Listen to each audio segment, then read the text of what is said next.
Screen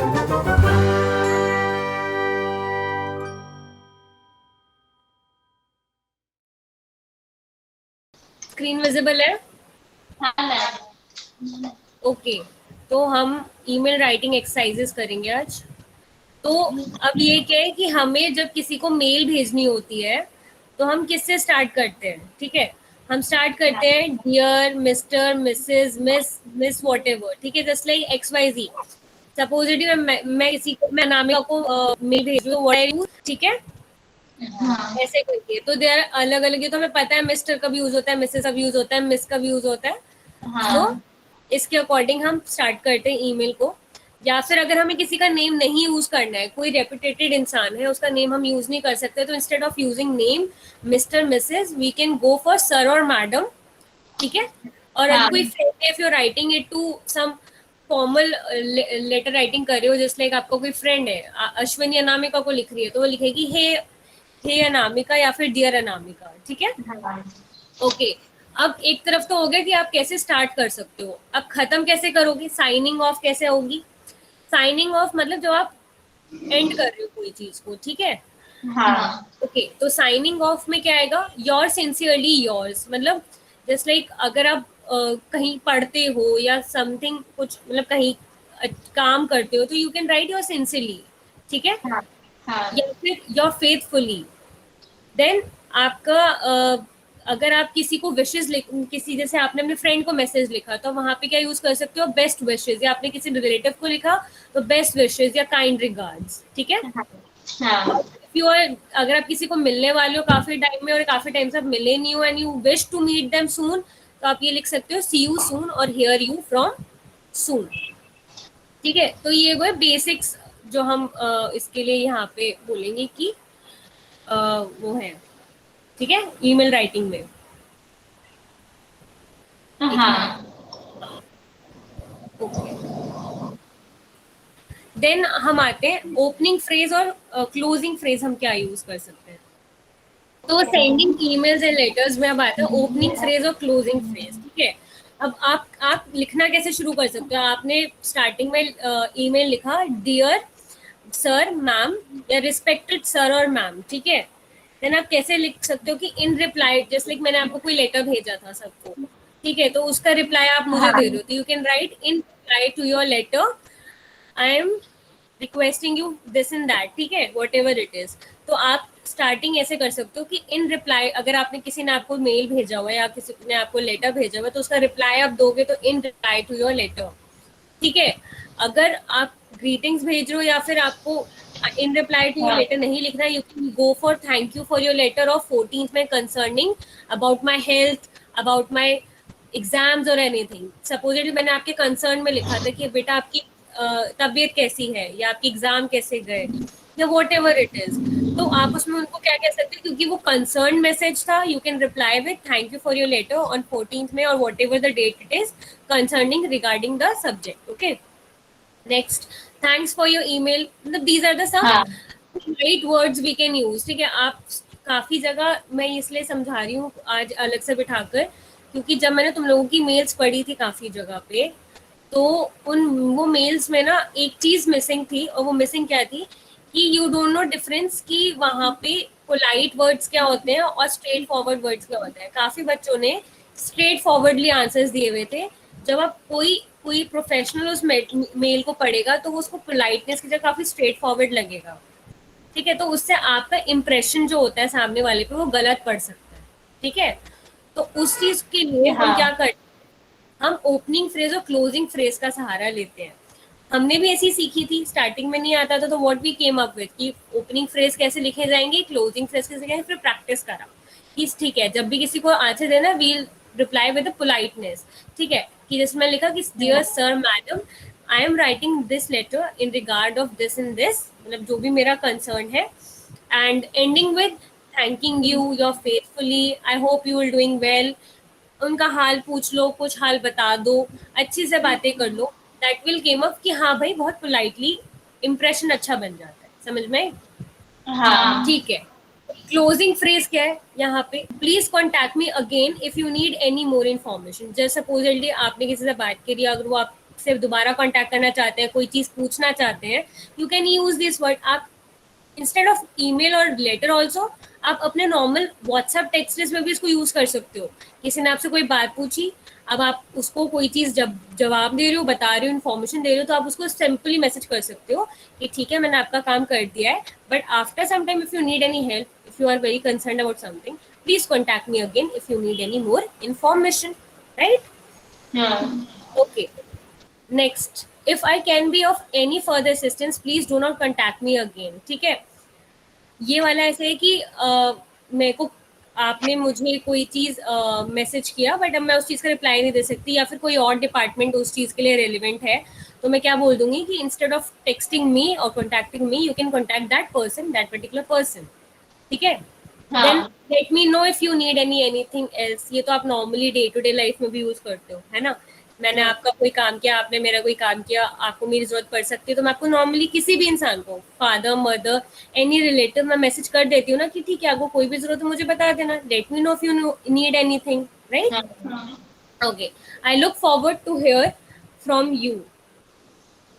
ठीक है? या फिर आपने किसी को मैसेज किया और अब आप उसकी मैसेज का वेट कर रहे हो, तो यहाँ पे मैं मैसेज लिख सकती हूँ कि I look forward to hearing from you. जैसे सपोजिटली मैंने तुम लोगों को मैसेज किया कि अश्विनी, अनामिका, रूपाली, कस्तूरी, अब मैं तुम मुझे मेल लिख के भेजोगे, so I am looking forward to hear from you that what you write in your mail, what will be the message for me. Okay. Next, hear from you soon. आपसे जल्दी सुनने की आशा रखता हूँ. See you and say you, take care. ऐसे words जो होते हैं, इससे हम अपने लेटर को, ईमेल को खत्म कर सकते हैं. They look more polite and make a good impression on others. Okay. Okay. Next आते हैं रीजंस फॉर राइटिंग. अब आपके लिखने के क्या क्या रीजंस हो सकते हैं. आप मेल क्यों लिखोगे, लेटर क्यों लिखोगे? सो पहला रीजन यहाँ पे इन्होंने गिवन दिया है, this letter email is to dash. ठीक है?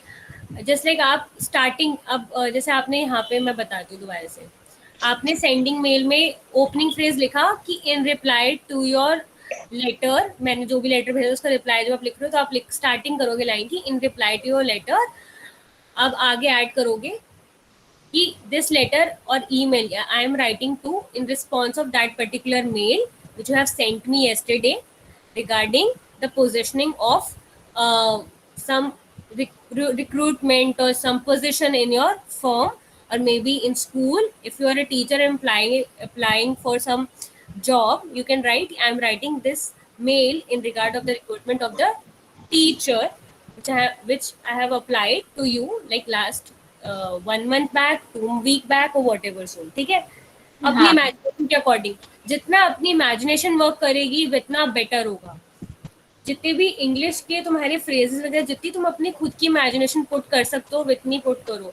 आई रिमेम्बर हम स्कूल में थे 5th-6th क्लास में, ऐसे राइटिंग आती थी बुक्स में, मतलब पेपर में. एंड क्या होता था, मैम कोई भी रैंडम टॉपिक दे देती थी. मैम कहती थी कि बेटा टॉपिक आया लिखकर कि write your views on TV serials और ऑन टीवी एड्स. तो अब मुझे उसको 150-180 वर्ड्स में डिस्क्राइब करना है. तो एग्जाम में एग्जाम पूरा पेपर लिखने के बाद सबसे एंड में ऐसे राइटिंग रखते थे हम लोग, और ऐसे राइटिंग लिखते थे. तो आधा पौना घंटा बैठ के सोचते थे पहले, मतलब लिख रहे हैं और सोच रहे हैं साथ साथ कि ठीक है अगर एड्स होते हैं तो मेरे क्या उस पर रिव्यू है, अच्छे हैं बुरे हैं, तो मैं दोनों चीजें डाल रही हूँ. अच्छा भी पॉइंट ऑफ व्यू रख रही हूँ, बुरा भी पॉइंट ऑफ व्यू रख रही हूँ, और ये पॉइंट ऑफ व्यू भी रख रही हूँ कि उसमें क्या चीजें सुधारी जा सकती है. तो ऐसे ही करके अपनी इमेजिनेशन, तभी तुम्हें बोला था मैंने कि डेली एक पेज लिख लिया करो, या फिर तुम डायरी राइटिंग कंटिन्यू करो. डेली नहीं करो तो ऑल्टरनेटिव जरूर करो. तो उससे क्या होगा, तुम डेली सोचोगे आज मैंने पूरा दिन क्या किया. अच्छा आई केम अप, ठीक है, dear diary, I am Rupali, I have started, okay today I woke up at 6 AM in the morning, then I went for the prayer, had breakfast at 8. Okay, I helped a little in the class management with Ashwini. Then later I studied a bit and then attended the class, English class, where I have learnt about the reasons of writing, and it was a fun class. I enjoyed it a lot. I even learnt a lot from it. Then go on. Then I ended up the day with having a dessert. Dessert mein kya khaya? I had jalebi today. It was so yummy. It was so delicious. Creative बनाते हैं ये सब चीजें, ठीक है। तुमने अपने emotions add करने शुरू कर दिए, एक टाइम आएगा विल यू सी कि you are adding your emotions into it, okay. हाँ दिस विल हेल्प। अभी स्टार्टिंग में थोड़ी फीकी लगती है, बहुत बोरिंग हो जाती है, but by time it will be more interesting. जैसे से इमोशंस ऐड करोगे, सबसे बढ़िया होता है once a person start putting her और his emotions into his writing ना, दैट वर्क वंडर्स, बहुत बढ़िया बन के आता है। कभी कभी बहुत सही से चीजें गैदर हो पाती हैं, ठीक है। हाँ ओके, जस्ट लाइक अभी इसमें इसने क्या टॉपिक दिया, और कि would you please please email me just a quick note to. अगर मैं कोई मीटिंग अटेंड करी थी, मैंने फटाफट लिख दिया I am writing this mail in just a quick note to this in this in this, okay. अगर कोई बहुत बुरी सी मतलब कोई गलत मतलब एक अनफॉर्चुनेट सिचुएशन है, तो आपको वहाँ पे आई एम सॉरी ऐड करना पड़ता है कि I am sorry to inform you that you are not selected for the position in the job, sorry in the firm, ठीक है।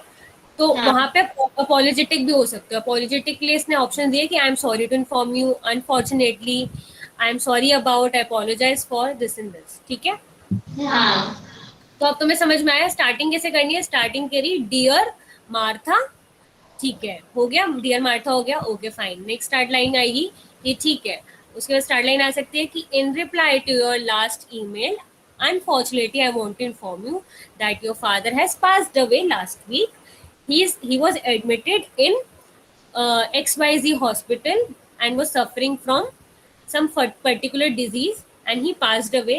You were not available for the cause as you were somewhere out in the camping and you were not reachable from our end. So what we so that's why I'm writing this email to you to inform that your father has been passed away and you have to attend his funeral on this particular day. Please visit your home as soon as possible, right?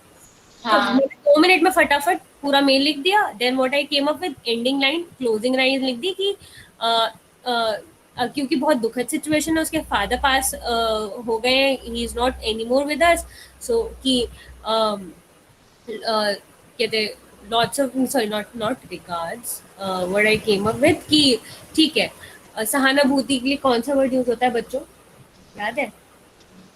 किसमें? अच्छा, feeling sympathetic and sorry for the loss, क्योंकि उसका यार उसके घर में death हो गई है, तो हम क्या लिखेंगे वहाँ पे, थैंक यू वगैरह तो लिख नहीं सकते, तो वहाँ पे हम क्या लिखेंगे, सॉरी फॉर द लॉस, मेरा नाम आरुषि है तो sorry for the loss Aarushi, ठीक है। हाँ lots of support and sorry for the loss Aarushi. समझ में आ रहा है क्या कहने की कोशिश हो रही है यहाँ पे, बेसिकली कैसे हाँ तुम्हें चीजें रीच करनी है वहां पे कि अच्छी लगे। पढ़ के ऐसे तो नहीं हुआ ना कि मैंने डंडा फेंक के मार दिया, ऐसे तो नहीं लगा ना, प्यार से नहीं नहीं समझा मैं। एक एक इवेंट मेंशन हो गया, एक एक चीज आ गई, देन मैंने उसको सहानुभूति भी दे दी, ऐसे कि sorry for the loss, be you know क्या कह सकते हैं हम कि बीइंग सपोर्टिव एंड एक चीज आएगी कि I am with you, just contact me any time when you need in help Aarushi, this is this, ठीक है, समझ में आया? ऐसे वर्ड्स हम यूज कर सकते हैं जिससे सामने वाले को बहुत अपना सा लगे। नाउ अब अगर तुम कोई डॉक्यूमेंट ऐड कर रहे हो तो you know how to attach it, ठीक है। तो उसको फिर उसके बाद अगर तुम जैसे तुमने मेरे को मार्कशीट भेजी कि मैम मैं स्कूल पास कर लिया है, अब मुझे जॉब चाहिए, या अब मैंने अब 12th के लिए अप्लाई कर दिया, मैंने तुमसे डॉक्यूमेंट्स मांगे थे या तुमसे मैंने कोई चीज़ बोली थी कि ईमेल के थ्रू मुझे भेज दो, तो व्हाट यू विल राइट कि ठीक है ma'am, in regard of that mail I am attaching the files. तो यहाँ पे तुम वर्ड क्या यूज करोगे, आई अटैच। अगर तुम चीज अटैच करो, जैसे तुमने 10th की मार्कशीट अटैच करी, 12th की करी, you can say I attach the required document, ठीक है, मेंशन्ड अबव, ठीक है, मेल में जो भी मेंशन थे, तो I am attaching the document mentioned above. या फिर you can write I enclose this mail, sorry I enclose this mail with the document required above, या फिर वॉट एवर इट इज, ठीक है। या फिर please find enclose doc down below, तो नीचे उसको अटैच डॉक्यूमेंट मिल जाएगा, जैसे तुम अटैच करोगे वो मिल जाएगा, okay fine.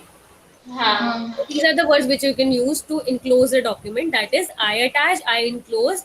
Please find enclosed. Okay. हाँ Okay. नेक्स्ट, अब जैसे उसने एक एग्जाम्पल हमें दे दिया, ये सब समझाने के बाद मेल लिखा हुआ है hello Karl, Just a quick note to confirm that I'm coming to Bangalore on 5th May and I will stay there until May 7. I hope we can meet to discuss our production requirements for the next year. Please let me know when it would suit you. See you soon, Chris. तो अब देखो Karl ने कितने बढ़िया तरीके से mail लिखा है. कैसे लिखा कि मैं तुम्हें फटाफट एक चीज बताना चाहता था कि मैं बैंगलोर आ रहा हूँ 5 मई को और 7 मई तक वहीं रहूंगा. मैं आशा करता हूँ कि हम अपनी प्रोडक्शन रिक्वायरमेंट के लिए बात कर पाए और मिल पाए. मुझे जैसे भी हो, जैसे भी टाइमिंग तुम्हें सूट करे या जैसे भी तुम्हें सूट करे मुझे बता देना. सी यू सून क्रिस. काफी फॉर्मल राइटिंग करी उसने, है ना. हाँ. तो ऐसे ही तुम भी लिख सकते हो. Very crisp and very easy to go. Okay. हाँ. नेक्स्ट आता है एक बिजनेस लेटर लिखा है इसने. अब बिजनेस लेटर तो ये प्रोफेशनल होता है. ओके, अब पढ़ लेते हैं इसको. तो इसने यहाँ पे लिखा है न्यू टेक लिमिटेड. अब वहाँ पे मेंशन कर रहा है कि कहाँ से भेजा जा रहा है और किसको भेजा जा रहा है. तो किसको भेज रहा है, वो न्यू टेक लिमिटेड को भेज रहा है. 21 हितेश सिटी वो उसका एड्रेस है. देन वो अपना नाम मेंशन करता है कि मैं मिस्टर कार्ल हूँ. फिर अपनी पोजीशनिंग बताता है कि वो भी कहाँ पर है. वो बता रहा है मैं प्रोडक्ट मैनेजर हूँ टीएसपी टेक्नोलॉजी में, ब्ला ब्ला ब्ला. ठीक है. किसको मैसेज लिखा है, डियर जॉन को. कार्ल ने किसको लिखा, जॉन को.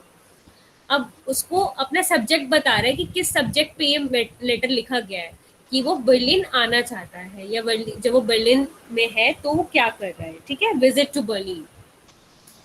So what it says, further to your telephone conversation, I would like to inform my next visit to Berlin. I hope to be Berlin on 5th, 6th, 7th. I would be very pleased if you could meet and discuss our production requirements for next year. Please let me know when it would be convenient for you. I look forward to hearing from you.